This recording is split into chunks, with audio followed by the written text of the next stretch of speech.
ஒரு நாள் ராத்திரி படுத்துட்டு இருந்தார், அவெல்லாம் சுத்தி படுத்துட்டு இருக்கா குழந்தைகள்லாம், சுவாமியை காணும். திடீர்னு பார்த்தா திருப்பி வந்து படுத்துட்டு இருக்கார். தாத்தா எங்க காணும்னா, உங்களுக்கெல்லாம் அம்மா அப்பா பார்க்கணும்னு ஆசை இருக்காதா? எனக்கும் அம்மா அப்பா இருக்கா, அவளை பார்க்கறதுக்கு போயிட்டு வந்தேன். அப்படியா, உங்களுக்கு அம்மா அப்பா இருக்காளா? யாரு? எங்க அப்பா ஒரு மலை அண்ணாமலை, அம்மாவும் ஒரு மலை அது உண்ணாமலைன்னாராம். பாதி ராத்திரி எங்கேயோ போயிட்டு வந்திருக்கார். திடீர்னு இந்த ஊருக்கு போயிட்டு வந்தேன், அந்த ஊருக்கு போயிட்டு வந்தேன் வரான். கட்டில படுத்துட்டு யார்கிட்டயோ பேசுவாராம், விரல்ல இப்படி எழுதி ஏதோ சமிக்ஞை பண்ணுவாராம். சுவாமியை நினைச்சுண்டா போயிட்டு வந்தேன் பாரான். இப்படி இளையாத்தங்குடியில மகாபெரிவா இருந்த சந்தர்ப்பத்தில் ஒரு நாளைக்கு ஒரு சாதுவ மனசுலான நினைச்சுண்டு ஆவாகனம் பண்ணி பூஜை பண்றார். சந்திரமௌலீஸ்வரர் பூஜை உத்தரா நீங்க ஆவாகனம் பண்ணி நினைச்சுண்டு அன்னைக்கு குருநாதரை தியானம் பண்ணியிருக்காரு. அவருக்கு தான் தெரியும், வெளியில யாருக்கும் தெரியாது. ஒரு ஆடு அங்கேருந்து வருது கிடுகிடுன்னு, ஒரு பெரிய ஆடு பூஜை பண்ற இடத்துக்கு வருதேன்னு எல்லாரும் விரட்டா.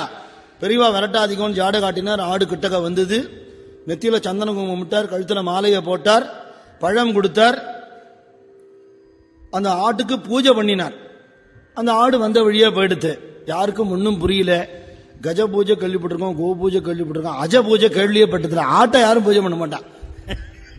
இது என்னது விசித்திரம்னு யோசனை. பெரியவா தீர்த்தம் கொடுக்கறத கேட்டிருக்கா. தபோவன சுவாமிகள் வந்திருந்தாருன்னு சொன்னாலாம் பெரியவா.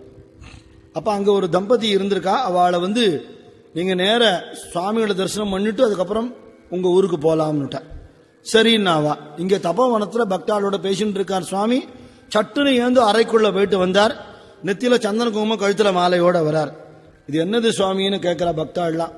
விளையாத்த காமகோட்டி பெரியவா நினைச்சுண்டா சுவாமி போயிட்டு வந்ததுன்னாராம். அன்னைக்கு புதுசா சில பேர் வந்திருக்கா. என்ன அநியாயம், கண்ணு முன்னாடி ரூமுக்குள்ள போய் கதவை சாத்தின்ட்டு வெளியில வர்றார். அங்கேயே சந்தன குங்குமம் இருக்கும், எடுத்துன்னு மாலையை போட்டு வந்திருப்பார். இங்கே இளையாத்தங்குடிக்கு போயிட்டு வர முடியுமா அப்படின்னு மனசுக்குள்ள நினைச்சுக்கிறா. அப்புறம் பிரசாதம்லாம் எடுத்துட்டா கிளம்புறத சுவாமி அவள் இன்னைக்கு இருந்துட்டு நாளைக்கு போலாம்னு விட்டார். அவளுக்கு நம்பிக்கை இல்லை. இருக்கிற பக்தா சொன்னாலும் சுவாமி உத்தரவு கொடுக்கலன்னா போகப்படாது, ஏதாவது விபத்து நேரம்னாலாம் பயந்துன்னு இருந்துட்டா. இந்த தம்பதி வந்தவா இருக்காளே, அவ ஊர்ல இருந்து இளையாத்தங்குடியிலிருந்து கிளம்புறா. அரகண்டநல்லூர் ஸ்டேஷன்ல இறங்கினா. அங்கிருந்து தபோவனத்துக்கு எப்படி வருதுன்னு தெரியாது. அகால நேரம் ஆயிடுத்து. சேஷ மாஸ்டர் சொன்னாரா, என்ன கண்ட நேரத்தில் வந்திருக்கேளே, லேடிஸ் வேற கூட்டின்னு வந்திருக்கேள், எப்படி தங்குறது இங்கெல்லாம் அப்படின்னு சொல்லிட்டு இருக்காராம். சுவாமி இங்க இருந்து தபோவனத்துல இருந்து நாமாஜி அனுப்பிச்சு கூட்டின்னு வர சொல்லியிருக்கார். ஞான அனுபவத்தில் இருக்கிற சம்பவம் இது. எங்க படுத்துக்கிறது ராத்திரி புரியலையேன்னா ஒரு ஆள் அனுப்பிச்சு கூட்டின்னு வர சொல்றார் சுவாமி. ஓய்வு எடுத்துப்போம், காலையில பேசிக்கலான்னு விட்டாராம். மறுநாள் கார்த்தால எங்கேருந்து வருது, இளையாத்தங்குடியிலேருந்து. இங்க என்ன பார்த்தோம், காமகோட்டி பெரியவா சந்திரமௌலீஸ்வரர் பூஜை பண்ணா ஒரு ஆடு வந்தது, ஆச்சரியமா இருந்தது. எல்லாரும் விரட்டினா விரட்டாதீங்கன்னு விட்டார். சந்தன குங்குமம் விட்டு பூஜை எல்லாம் பண்ணினார். அங்க இருந்தவெல்லாம் கேட்டா என்னது ஆட்ட பூஜை பண்றேன்னு கேட்டதுக்கு தபோவனம் சுவாமிகள் வந்துட்டு போனார்னு சொன்னார். அப்படின்னு உடனே சந்தேகப்படுறவாளை திரும்பி ஒரு பார்வை பார்த்தாராம். இந்த சம்பவத்தை எனக்கு நாமாஜி சொன்னார். அப்புறம் வசந்தி அம்மானு குருநாதருக்கு கைங்கரி பண்ணின அவர் அம்மா, அவ சொன்னா.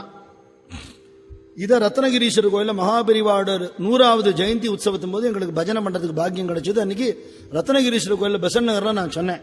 அப்ப கூட்டத்திலேருந்து ஒரு வயசான பெரியவர் சொன்னார், இவர் சொல்றது சத்தியம், அன்னைக்கு நான் இளையாத்தங்குடியில இருந்தேன். பெரியவா சொன்னார் அது மாதிரி அப்படின்னு சொன்னார்.